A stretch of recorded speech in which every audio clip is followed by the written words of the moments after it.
I think if there's any one thing you can say about One Piece for sure is that you can talk about this infinitely and you can theorize about a million things. So today I wanted to talk about some of the things I got wrong. I think a lot of the times people, especially on like Twitter communities, end up sort of throwing so many theories at the wall that eventually some of them come true. I'd like to think I don't do that too much, but maybe some of these might feel that way. I started reading One Piece, I think, in about 2021.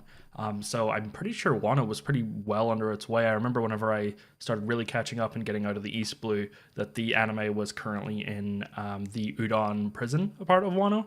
So I guess I can't theorize about too much stuff, and I knew a lot of spoilers. I knew spoilers if you're not caught up to One Piece. So I knew some spoilers. I think I knew about small things like Whitebeard. I knew about Sabo way at the start. I knew about Blackbeard's fruit and things like that off the start. And I, of course, got spoiled on stuff like Gear 5 just before I caught up. First new chapter I ever read weekly was actually the introduction of the Seraphim for the first time, just to let you know whereabouts I caught up.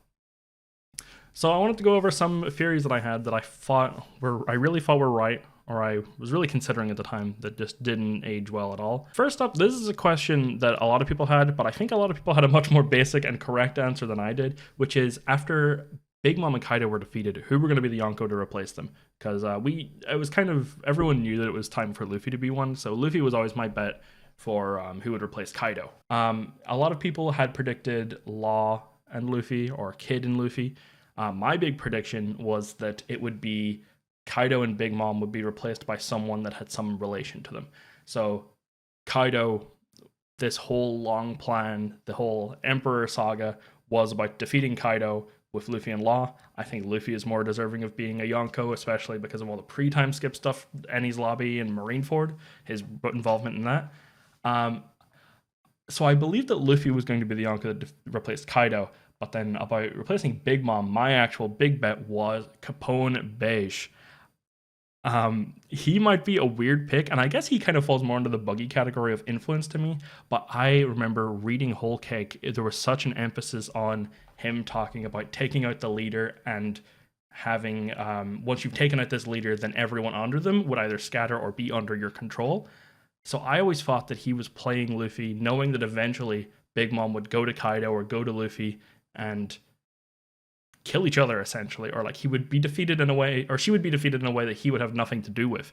So I always believed that Capone was going to be the new Yonko, not because he was going to be as strong as Yonko. He's obviously way weaker, even in terms of the worst generation. He feels like a pretty weak one, but his ties to the underworld, the fact that he was bossing around Caesar, even just for a little bit, his emphasis on defeating the captain or defeating like a mafia boss and then adopting in their like mafia little army, always read to me as, once Big Mom is gone, I'm going to swoop in and I'm going to try and get the children of Big Mom, the Charlotte family, into my mafia or into the underworld. So I believe that what he was going to do was he was going to take some things from Toddleland, from Whole Cake, and probably repurpose them for himself and sort of lead this underworld army where he was essentially going to be the kingpin of the underworld and the entire underworld would be under him. So Big News, Morgans, all these people like Stussy. I think we know Stussy was not really, or Stussy? Stussy sounds kind of, I think we knew at the point that there was something more with Stussy because she uses finger pistol in Whole Cake, and that's kind of like, oh, she's an undercover agent. But also maybe she could also secretly want to be the kingpin of this pleasure district, I think it was, or entertainment district. I don't remember quite exactly.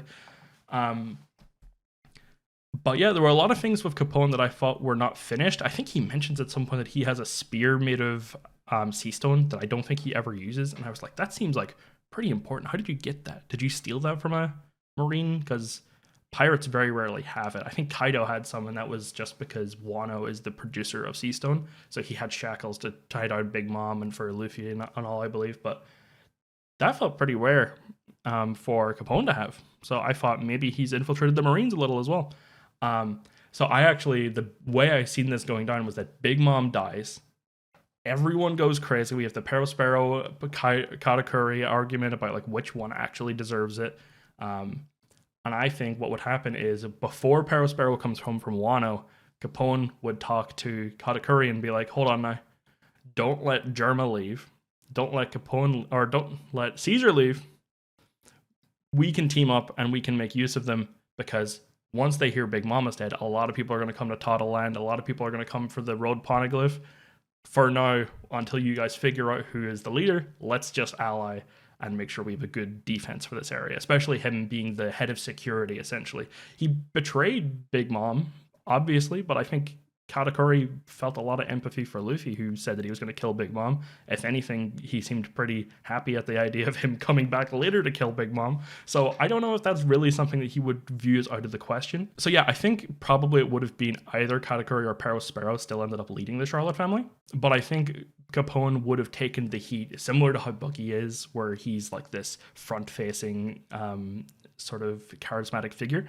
I think he would have taken the heat and become the replacement for Big Mom, simply because he's commanding Toddleland. He's got the road poneglyph, he's got Katakuri, he's got the entire Big Mom pirates, he's got all the underworld, he's got sea stone weapons.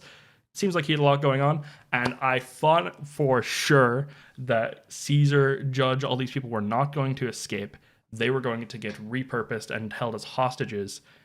One, for the world government, maybe the world government would just want them, but two, Big Mom was already wanting to make use of Judge's technology. Capone, his Devil Fruit, would benefit hugely from the clones and the super soldiers. Why would you not, if possible, have Caesar go inside of Capone's actual body and create the lab there? Get Judge to pass off all this information, or if he doesn't want to give it, just go to the big ass snail castle that they have, get Caesar to read it all, he'd understand it. Make clones, and then anytime Capone, he opens the little drawbridge, just a bunch of clones come out. He doesn't have to worry about putting his own people at risk anymore. Maybe eventually they could become superhumans. Who knows? I think that would be strong enough to rival like the Smile Fruits and stuff like that. I think that would be a very cool solution, because you have to remember that the people inside of him are not generated by his Devil Fruit. They're just his people that hang out in there. But if he had ones that were just being generated, were replaceable, and you could pump them full of superpowers, I think that would be amazing. And I think Whole Cake, as far as the Yonko goes, would be a Yonko base based on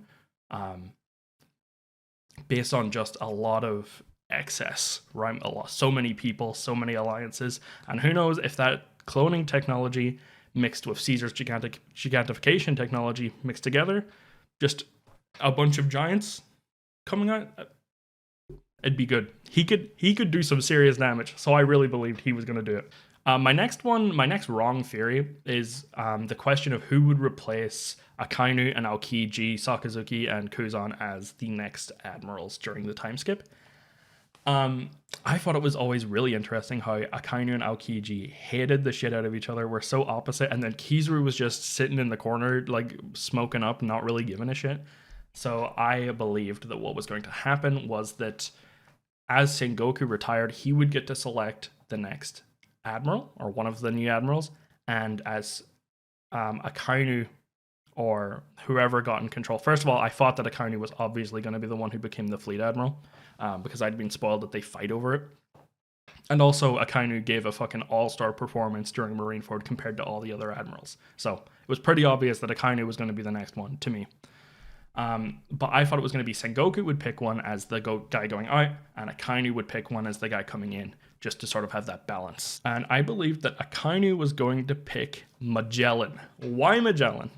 First off, I know that Magellan isn't actually a Logia fruit user, but at the time, all of the admirals were using Logias, and I thought it would make sense to have him be almost like this Paramecia who's so strong that everyone thinks he's a Logia. That's already true of the fan base. A lot of people think he's a Logia. Venom should probably be a Logia fruit. I mean, a lot of things naturally produce venom, but I suppose it's because he has this control over these venoms that are so like synthetic, like incredibly A-grade stuff. I believe this because I thought that Magellan was clearly being set up as someone who was super strong, and we did not really get to see his full potential. If anything, the only one weakness he had is that he didn't really, like, he had a lot of vices, like one of which is poisoning himself and shitting himself all day. That was like his one big weakness. But he ran Impel Down really well, I thought. I thought his personality as we got to see more of him past like the joke stuff and all the perv stuff was actually pretty interesting. I liked the reasons he was being a warden in the first place, and I thought it was the weirdest decision to make him the vice warden. Like, it made sense he got demoted, right? Because he caused this whole thing went on, this whole breakout went on under his nose. But Hannibal, he didn't do much either. I don't know. He was also the one in control of, I believe he's the one that got Boa passed through security and just gave that the pass. And I feel like they should probably know that she wasn't exactly... I feel like they should probably know that Boa had something to do with this at this point, and I believe that he should take some of the heat for that as well. The other thing is that post Marineford, there's a scene where Sengoku is being spoken to by some other Marine. I don't remember. I think it's like Brand New or someone like that.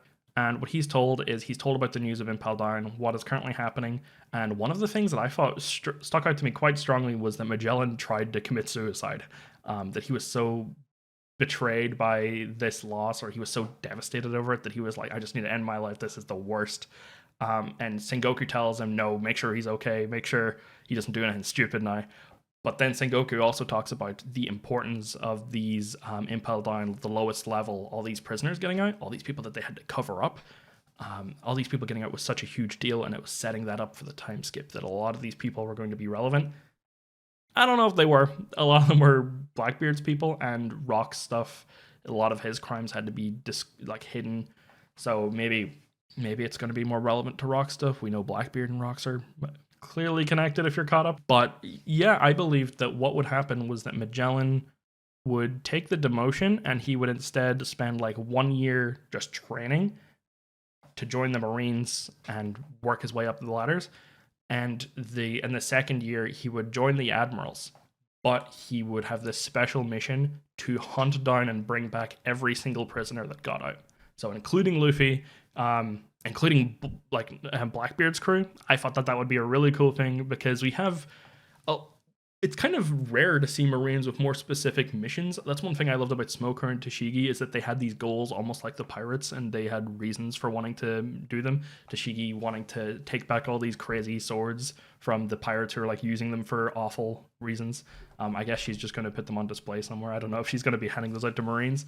And Smoker, who just essentially believes Luffy to be this person who's a great chance of becoming the Pirate King, because he witnesses him smile at his own execution and thinks, fuck, we can't let that happen again, not under my watch. So he follows him everywhere. I think it would have been a great way to have Magellan be very similar.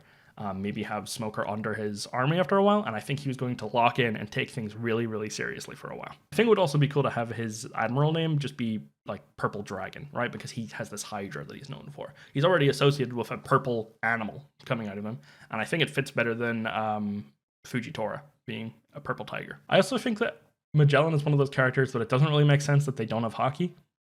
I'm pretty sure we're not shown that he has that. But yeah, I think that it was maybe being hinted at that Magellan's awakening might have been happening, that big attack where he gets this like red skull that appears, and he starts poisoning even like the bricks and everything like that, and it spreads. That seemed to me like a Paramecia awakening, where they talk about it affecting your environment, and I wonder, was that like, it's a thing he can't do too much, but he could master it. He seemed really strong. He seemed like he had a great idea and a great motivation, and he seemed like someone that Akainu would honestly really fuck with, because he's this guy who gets down and dirty dealing with these prisoners, and he does not really show them any mercy. And I think he would really love the sort of like pursuit style he has rather than protect. The other admiral, I didn't really think that there was a good category, but I thought if anyone was going to show up, it would be Vice Admiral Momonga, just because he was really cool. Maybe T-Bone as well, but I just viewed these two people as quite like solid Marines that I don't think many fans hate. And if Sengoku was going to pick anyone, it would be someone like that, someone that doesn't really have a big controversy to them. Maybe they get a devil fruit and they have this like reimagining, they have a new style. But I didn't believe it was going to be any character like X-Drake being a Marine that would come on and be an admiral, or Smoker. I don't think Smoker either, even though he is a Logia. I don't believe he has that in him at this point in time, and it wouldn't make sense for him over the time skip. But yeah, largely it was Magellan to me. And then secondarily, I thought maybe a new character that has some ties to Sengoku.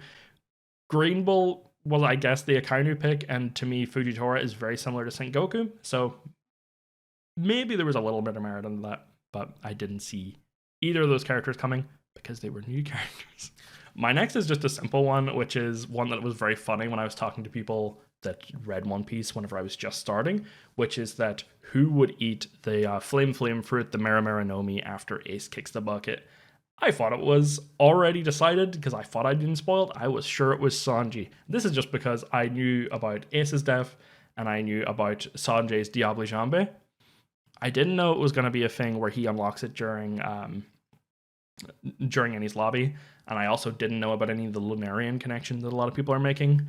I just thought that he ate that fruit because I'm like, where else does he get the fire powers from? And I seen it in some opening that he was like surrounded by fire too. And I think whenever he uses hell memories, everything around him lights on fire. So I was like, oh, he eats it. Okay, that's cool. Luffy would, like, Sanji already talked about not having to be scared of flames if he, since he's a cook. I think even when he fights fucking Pearl, I don't know if anyone remembers Pearl, the invincible Pearl.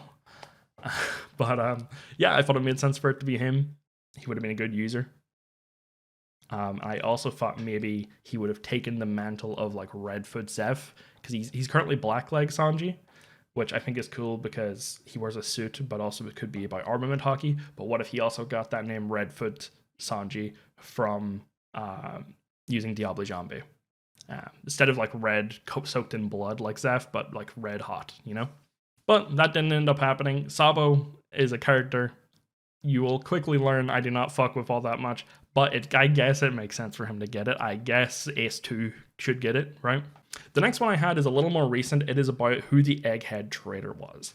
I was going crazy and I was sure of who this was. First of all, I didn't think it was going to be York or the Vegapunks in general, even though it seemed like that was the obvious answer, because I kind of misunderstood how the Punk Records thing worked. I thought that them, like, connecting their brains meant that they really couldn't hide anything from each other. And once we learned that this was something that should have been in the works for a while rather than on the day, I was like, okay, well, they would have known about it. But I guess it was like they reset their memories and things like that, and they left a message for themselves. I didn't really like that because that to me seemed like something that wasn't set up to be possible, or like it should be something that they all know, but I guess some of them opted out of it. My prediction for who it was going to be was S. Flamingo, the Seraphim of Doflamingo. The reason for this is we seen them being moved. S Flamingo, S Croc, and S Bat is my belief for what they're going to be called. Or S Gecko, maybe. I think Bat works better. We seen them being moved somewhere, like being mobilized while the Egghead stuff was going on. It was clearly somewhere else, but I thought it was going to be S Flamingo because he can, first of all, they can all fly, but I believe that they can only fly on Egghead because they use the boots. But Doflamingo is one of the ones that can fly. He can do his little his like sky path, I think it's called, where he swings off of clouds. As long as it's cloudy enough, he can just get from one island to the other, and pretty quickly too. He gets to Punk Hazard pretty quickly from Dressrosa. I thought it was just going to be he was going to make his way there, and I thought that he wasn't acting on behalf of anyone in particular, but he was going to try and get the Vegapunks to do favors for him and kind of like become his own master. The reason I thought this is because, one, I think they showed moments where the traitor was looming around and you could hear like footsteps, and to me it sounded like it was like a sound effect that made it sound like high heels to me, and I know that Doflamingo kind of wears something like that. He at least wears these like weird shoes, and I'm like, that would make sense for him to sound. He dresses like an elf. But yeah, the one thing that they mentioned really early on in Egghead, whenever they made the Sea Beast weapons, is that no matter how hard they try to make these clones or make these animal weapons or even people as weapons, they cannot code over their base instincts, their base personality of who they are. We've seen this as the payoff for this was just like S Snake loving Luffy, which I hated. I thought that was stupid. I hated it a lot, completely. I thought that it was going to be that S Snake refused to take orders from men. So the five elders, she would not listen to them regardless because they were celestial dragons and they were men. I thought that was all it was going to be. Because to me, that's just a cooler part of her character, and you can do more interesting things with it than just like, oh, I love Luffy. So I thought it was going to really focus on the Seraphim and what they all consider to be their like base personality thing that cannot be overridden. And I thought S Flamingo was their biggest mess up to make him into a Seraphim, because his base personality thing we've heard from Corazon, we've heard so much, is that he's just evil. And also, he's a conqueror. He doesn't seem like he's going to answer any questions. He's not going to, like, it doesn't seem like he's going to just be controlled. So my theory for how this works is that, sure, the override chips are still there. The five elders can still command them, but I think in his blood he is evil and he does not listen to people. He wants to be the king, he wants to be the ruler, and he was very insecure about the fact that Kaido was over him. I thought that was interesting. He was always shitting himself and so mad when someone brought that up. So I thought that since they were all getting devil fruits, he was going to get a new one called the wire fruit. So just a stronger version of the string fruit, and maybe because they use electricity in their bodies, he could like use it to zap people. So he would like throw some wire at them, and it would be like a taser would wrap around them. And I thought that then he would learn how to hack things, and one of the things he would do with it was he would hack himself to remove the power chip. I thought that was it, that he was just going to come in and try and take over again, and we were going to have to work with this like Seraphim who has this identity crisis kind of going on, like his personality becomes more developed. I still don't know what they're going to do with him, and I hope they do something like that. Personally, I think the Seraphim, the other three Seraphim, Moria, Doflamingo, and Crocodiles, are going to be taken in by the Cross Guild. They're going to try and get Gecko Moria to put souls inside of them, or shadows inside of them, and hope that the shadows override the command chips. I think that would be really cool. But yeah, it turned out to be York, and I didn't really love it. I didn't love York as a villain. I thought her reason for wanting to betray them made sense. She's greed, so it makes sense she would want to be a celestial dragon. They are the greediest people in the world. But also, it didn't seem like the greed of Vegapunk was so bad that even without his other traits, he would want to be a celestial dragon. And it's not like the rest of the satellites were one note enough that like, oh, Lilith is evil, and she's not that evil because Vegapunk's not that evil, but without the other things, oh, she's nothing but evil. It wasn't like they were only their sole trait, and that's why it doesn't make a huge amount of sense to me that her greed is strong enough to betray everyone else. So I didn't love York as a villain. My other prediction, this one comes from Thriller Bark. This one is about who Joyboy is. So I already knew a little bit about Joyboy, and this comes back, this theory I had around Fishman Island, and I went way back to Thriller Bark, and I was like, Joyboy is Oars. Joyboy is an ancient giant. He's Oars. We see in the Reverie there's this giant straw hat, and now in Elbaf we're learning more about how the ancient giants seem to be very important. We learned about Big Mom, or I believe it was Kaido. I think it was Kaido trying to replicate the ancient giants, and then in Wano we learn more about him being so disappointed that he couldn't be Joyboy. What if he's trying to artificially recreate Joyboy? There's all these questions. It's not. Joyboy seems to just be a human. We see his outline talking to MF, and it looks like a human. That's all. And a normal sized straw hat. So maybe there is something to do with the giant straw hat. Maybe Nika was a giant. Who knows? His folklore, I believe, originates from Elbaf. So another reason I believed this is that I believed that the underworld of One Piece has a lot to do with ice. Maybe the underworld of One Piece. First of all, this is also a theory. The underworld we don't know much about, other than Brook uses the underworld to make his sword cold. So I always believed that Emu has some ability to do with like flame or hellfire or something like that. We learned about the Mother Flame and how the Mother Flame was used, so maybe I wasn't too wrong about that. But I believe maybe like Emu took like the flame out of hell and used it to kill people, and Emu is from hell as this demon. And that explains why hell is frozen over, is because Brook's sword dips into the underworld, becomes ice. And Oars was defeated by being frozen to death. And they were like, oh, he was naked and he froze to death. This guy must have been an idiot. And I'm like, what if Emu got him? What if Emu got him? And the reason he was naked is because he dressed more like an Elbaf giant. That makes sense. I also think it was interesting that in Thriller Bark, it seemed like Luffy's soul and Oars' body seemed like such a perfect match. He talked about how, Gecko Moria talked about how this was a good fit because Luffy's soul was very strong, he had a lot of willpower, and Oars' body was very strong. But I thought there might have been more to it. They talked before about how the shadows like would rebel whenever they placed into a new body for a while, but it took a while for them to assimilate. But it took Oars and Luffy quite a while. It ended up being just that these were as a result of probably Oars being massive and Luffy having a very strong will, so it took a while to go away. But I thought it would have been very interesting if a lot of the things Oars was doing as Luffy traits were Joyboy traits, and they didn't know that he had already succumbed. Luffy's personality already succumbed. For example, he seems to love the idea of stretching and attacking with these long arms more than just his relation to Luffy. Even whenever Gecko Moria takes control of him, Oars is having a great time doing this. He does like the Gatling attacks and stuff like that as well. whenever he wakes up, he is like, I need my pirate hat. What am I doing without my pirate hat? And then we find out Oars Jr. later had Ace make him a straw hat to wear.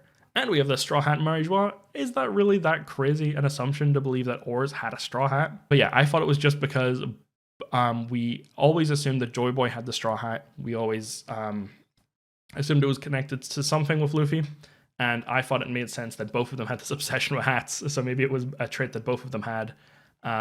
And one of Or's things he did as well was that he went up and he like changed the sails or something to sail Thriller Bark out of the Florian Triangle. And if there's any trait that Joyboy / Nika would have, it's to get out of the fog and into the sun. He's the sun god after all. And this is telling that the first arc that they go into with the Thousand Sunny, the sun ship, is one liberating people from the darkness into the sun. I thought that was very obvious looking back as like a Nika parallel. And the fact that Oars is the one that does that, I think is funny because it would have just been like in the back of his head, that's natural for him. He's not even trying. Turns out that's not the case. Yep, we've seen human Joyboy. I still have hope Oars is going to be related to this somehow. But nope, that's disproven. My last theory was not one I'd thought about a lot, but just something that came to my mind is like, when is Eneru / Enel going to, I say Eneru just because I think it sounds a little better, and that's like in the dub that I listened to, that was what he was called. When is he going to come back? You know, is he going to come back in the final war? I hope not. What does man have to do? He's like, oh, I hate you, Luffy. You're the one rubber guy. It seems like he moved on from Luffy, all right? He's got a robot army. He's in space fighting space pirates. Why do they exist? Who knows? He's got these robots. And they had, I think the Space Pirates had this Jolly Roger of a guy with a giant head. And I'm like, what if there's some connection to like a past user of the brain fruit and all these robots that exist on here, on the moon? And Enru's like, oh, I can feel electrical signals. Because there's not really any radio waves and stuff like that. There's the transponder snails, which I believe are implied to be like telepathic to each other, rather than using like actual radio waves. But I was like, what if he senses that from Egghead, learns about, there's like a similarity, like he's conspiracy theory, he's got like a big conspiracy board because he's like, there's robots up here, I don't know who made them, but they had these pirates were coming after them, and they had this Jolly Roger of this guy with the big head, and then I look down below, and the only other person who makes robots is this guy with a giant head. I need to go down there and figure out what's going on. I thought that what would happen is that Eneru would just be like a minor villain part of Egghead, kind of like what Lucci was, where he was like a background guy for someone else to fight. And I thought he would be dealt with pretty easily, but I would think that he would tell us something about the Ancient Kingdom because this tech has been dormant on the moon for quite a while, and we could connect it to the Ancient Kingdom. And I still believe that we're going to have an arc where we go to space for a little bit. Okay, Oda has done a lot. I think we're going to go to space for a little bit. Sorry. But yeah, whenever, I think it was Lilith, or was it Shaka, started talking about how they were running low on power and they needed an infinite power source, and they were like, what about a flame that never went out? I still believe that that was something to do with the Mother Flame. But that was what they wanted, was they wanted a flame that could never go out and like superpower all of their tech so that they didn't have to worry about all this research. What if it was just going to be that Enru gets beaten or like stuffed in a fucking orb or something, and he is just, the lightning fruit can seemingly infinitely grant electricity? What if that was going to be their power source answer, was just Luffy being like, hey, take this guy, or like beat his ass, or take out his devil fruit, take his like blood so you can make a seraphim with green blood of the lightning fruit. I thought that was just like a time that would sort of make sense. We could tie in this ancient world kingdom into whatever is on the moon. Ancient world having this future tech, the moon having this future tech, Vegapunk currently being someone who's recreating it. I thought that made sense. And the power source thing to me read like the rumble for it, the electricity for it would be a good answer to it. I don't even know if we got an answer as like what this infinite power would be. It's implied, it's the Mother Flame in my opinion. But it didn't happen, and I'm not too mad about it. I don't really like Enel that much as a character. I thought he served his purpose. The cover story does make me confused why, if he's not going to come back, like, why would you show this? I think he's got something to do with Arouge. I am an Arouge believer. Hear me out. I think that he's going to be from the land that that Enel was from originally, Burka. And I believe that he's going to have some relation to Enel and bring him into the story, because Oda could have just made Arouge part of Wano if he had no plans for him. But Aruj is currently the last of the worst generation to get no spotlight whatsoever post time skip. And we know he's around. We know he beat one of Big Mom's people, the Cracker guy, I believe. That was the one he beat. Or was it Kid? I think it was Cracker. Not Cracker. Sweet. I think it was just like Charlotte Sweet. So they're going to have to use him. All right. Oda would have just had him killed off screen. It could have had it be that he was down there talking negotiations with Apu Hawkins' kid, and then Kaido falls down, and he's like, whoa, look at this big guy with the wings, that's funny. You want to join my crew? And he's like, no, and then he just kills him, and he's like, all right, you free, you're joining my crew, and they're like, okay. But he didn't do it. He could have, there's a million ways he could have killed off Orochi if he had no plans. I think he has plans, and I think the wings kind of are a giveaway that there's something to do with Sky Islands, and if there's any time for Enel to come back, it'll be now. Or Egghead was my idea. So not Egghead, it'll be tied in with Rouge. And I know it does not feel like there's any fucking room for a Rouge in the story right now, but I'm a believer, okay? Top one in the story. I mean, the guy was so scary that he made Kaido jump off the Sky Island, you know? Like, he used his, like, powers to pray, and Kaido was like, oh, fuck, I'm better off not living, because I'm gonna get power crept by this guy. He's gonna, like, no-diff me. Anyway, those are my theories. If anyone has any that they would like to share, I would love to hear them, because I think wrong theories sometimes are more interesting than right ones, just as almost this time capsule of where the community's head was at, or where your head was at when you were reading. So I'd love to hear them. I'm going to be yapping about One Piece a lot. There's no end to what you can talk about with One Piece. So feel free to subscribe. I will be here more and more and more. Thank you.